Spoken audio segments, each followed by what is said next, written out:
মধ্যপ্রাচ্যের পরিস্থিতি কিছুটা স্বাভাবিক হওয়ায় তেলের বাজারে এখন সরবরাহ ও চাহিদা নিয়ে আলোচনা বেশি। এই অবস্থায় আজ আন্তর্জাতিক বাজারে অপরিশোধিত তেলের দাম সামান্য বেড়েছে। মধ্যপ্রাচ্যের পরিস্থিতি কিছুটা স্বাভাবিক হওয়ায় আন্তর্জাতিক তেলের বাজারে এখনো সরবরাহ ও চাহিদার ভারসাম্যই প্রধান আলোচনার বিষয়। এর মধ্যেই মঙ্গলবার আন্তর্জাতিক বাজারে অপরিশোধিত তেলের দাম সামান্য বেড়েছে।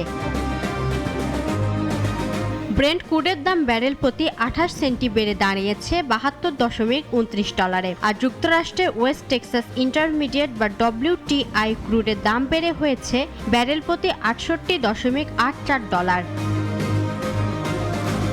বাজার বিশ্লেষকদের মতে তেলের সরবরাহ পুনরুদ্ধার হওয়ার তাৎক্ষণিক ঝুঁকি কিছুটা কমেছে, তবে যুক্তরাষ্ট্র ও ইরানের সম্পর্ক নিয়ে অনিশ্চয়তা এখনো বাজারকে সতর্ক রাখছে। যুদ্ধবিরতি কতটা স্থায়ী হবে সেটিও বিনিয়োগকারীদের বড় উদ্বেগ।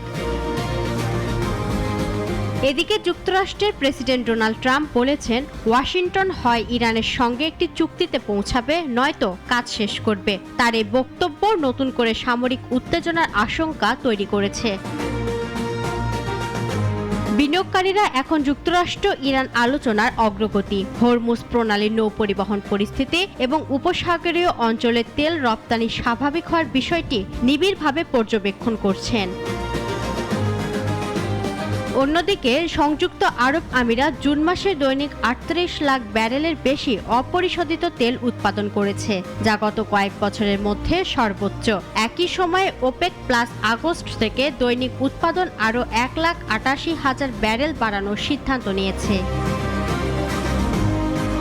এখন তেলের বাজারে সবচেয়ে বড় প্রশ্ন, চীনের চাহিদা কত দ্রুত বাড়ে। কারণ সরবরাহ বাড়লেও প্রকৃত চাহিদা প্রত্যাশা অনুযায়ী না বাড়লে তেলের দাম ভবিষ্যৎ গতিপথ আরও বদলে যেতে পারে।